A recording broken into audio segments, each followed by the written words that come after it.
Hi, ഇന്ന് കാലത്ത് വണ്ടിയിൽ പോയിക്കൊണ്ടിരിക്കുന്നത്. എവിടെ പറഞ്ഞാൽ പണിക്ക് തന്നെ പോകണ്ടാ. തോപ്പിൽ പോയിട്ടുണ്ട്. തോപ്പി വാതിലൊക്കെ തുറന്നിട്ടുണ്ടല്ലോ. ഉള്ളിൽ പോകാനിട്ടാ. ഉള്ളിൽ പോയിട്ടുണ്ടല്ലോ. കത്തിക്കൂടൊക്കെ കെട്ടി എന്താണത് നിൽക്കുന്നുണ്ടാ. കരിവി എടുത്ത് വന്നിട്ടുണ്ട് കേട്ടാ. എനിക്ക് തല തന്നെ പണി കേട്ടാ. കള്ളൊന്നും ആയിട്ടില്ല. ഇപ്പോഴത്തെ അവസ്ഥയനുസരിച്ച് കൂലിയും ഒന്നുമില്ല കേട്ടാ. 10-20 ദിവസം വെറുതെ കയറി തന്നെ മേലെ കയറി തല്ല് കണ്ടാ. കുല ഇനിയും മുറിച്ചിട്ടില്ല എന്താ തല്ലിക്കൊണ്ടിരിക്കുന്നത്. തല്ലിയിട്ട് ഇറങ്ങി വന്നുകൊണ്ടിരിക്കുക കേട്ടോ. ഇറങ്ങിയിട്ട് കുറച്ചൊക്കെ വെള്ളം കുടിച്ചിട്ട് ഉച്ചയ്ക്കുണ്ടല്ലോ മീനാശ്വരം വരെ വന്നിട്ടുണ്ട് കേട്ടാ. കേട്ടാ മീനാശ്വരത്തിലാണ് ഇപ്പോൾ ഉള്ളത് കേട്ടാ.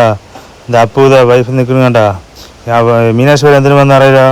അപ്പുവിൻ്റെ സ്റ്റിച്ച് അഴിച്ചു കേട്ടാ. നിൽക്കി സ്റ്റിച്ചൊക്കെ അഴിച്ചു കഴിഞ്ഞ് നിൽക്കി വന്ന ഒരു പാർസലും വാങ്ങിച്ചിട്ടുണ്ട് കേട്ടാ. ഹോട്ടലിൽ പോയിട്ട് പാർസൽ എന്താണ് കാണിക്കുക. വീട്ടിൽ വന്നിട്ട് കഴിക്കാൻ പോകണതാ.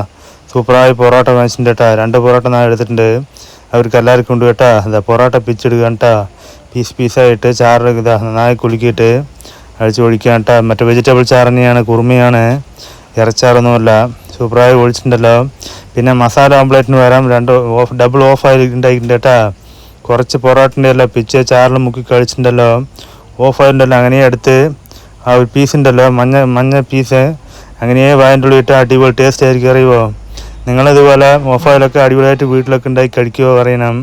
പൊറോട്ടയ്ക്ക് അടിപൊളിയായിട്ടുണ്ട് കേട്ടാ. ഓക്കെ.